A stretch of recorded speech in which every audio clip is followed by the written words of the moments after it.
कुर्बान जाए इमाम अली मकाम इमाम हुसैन, आपके जाने की बारी आई। वापस आए खैमे में बैठकर अपनी बहन से खिताब करते हुए और अपने उस बेटे से खिताब करते हुए कहा, बेटा और मेरी बहन सुन लो, मेरा इम्तिहान यहीं तक था, मैं इम्तिहान अपना दे चुका हूं, अब इससे आगे आपका इम्तिहान शुरू होने वाला है, इससे आगे आपका इम्तिहान शुरू होने वाला है।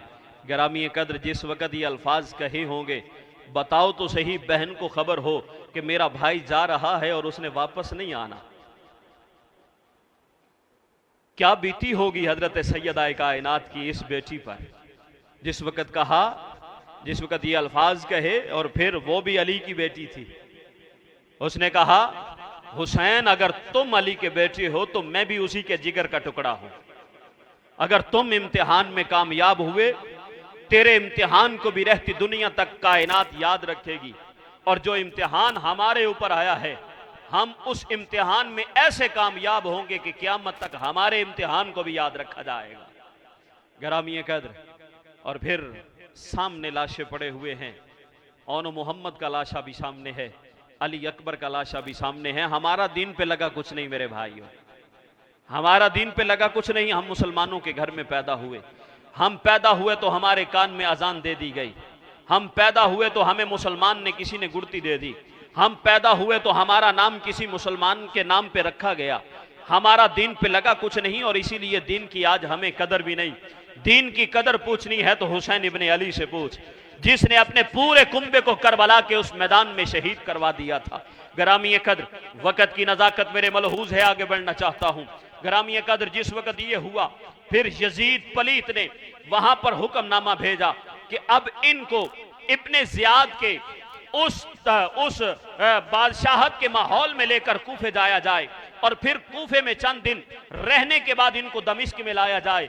अब मेरे भाइयों सोचो तो सही, हुसैन इब्ने अली का एक ही बेटा, जिसका नाम इमाम ज़ैनुल आबिदीन है, हाथों में हथकड़ियां हों, पाँव में बेड़ियां हों, यहां तक भी तारीख लिखती है कि हुसैन इब्ने अली के इस बेटे के पाँव पे एक निशान जख्म का था।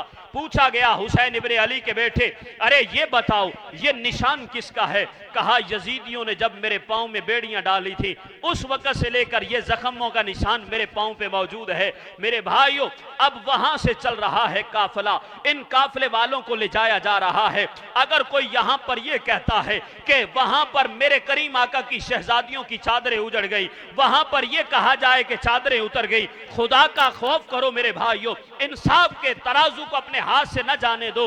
अरे अगर इब्राहिम खलीलुल्लाह की वो ज़ौजा मोहतरमा हो, उसके हवाला से कोई हाथ बढ़ाए, उसका हाथ शल हो सकता है।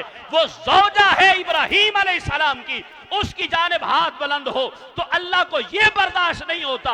और अगर हसनैन करीमैन की आल औलाद और मेरे मुस्तफा की आल औलाद के ऊपर हाथ बुलंद होगा तो मेरे रब को कहां बर्दाश्त होगा। मेरे भाइयों, चंद दिन इब्ने ज़ियाद के उस महल में रहने के बाद फिर यही काफिला आगे बढ़ता है। गिरामी कद्र, जिस वक़्त काफिला आगे बढ़ा, अब वहां पर मेरे भाइयों तवज्जो कीजिएगा, जिस वक़्त काफिला आगे बढ़ता है, आगे जाकर उन यजीदियों के काफिले वालों के पास पानी खत्म हो गया, जिसको इब्ने असाकिर ने भी तहरीर किया है, अल बिदाया वन निहाया में भी है, तबकात में भी जिसको जिक्र किया गया है। जिस वक़्त पानी खत्म हुआ, काफिले वालों ने बताया कि अरे तुम्हारे पास जो है वो पानी खत्म हो चुका। कहा यहीं पर ऊंटों को, सवारियों को बिठा दिया जाए, जाओ जाकर पानी ले आओ। मेरे भाइयों, वो इब्ने ज़ियाद और उनकी फौज के लिए तो शमे आने लग गए, लेकिन हुजूर की हाल उस तपती हुई रेत पर और उस धूप के मैदान में वहां पर बिठाया गया। अब जिस वक़्त कचावे को बिठाया गया, हजरत सुकैना,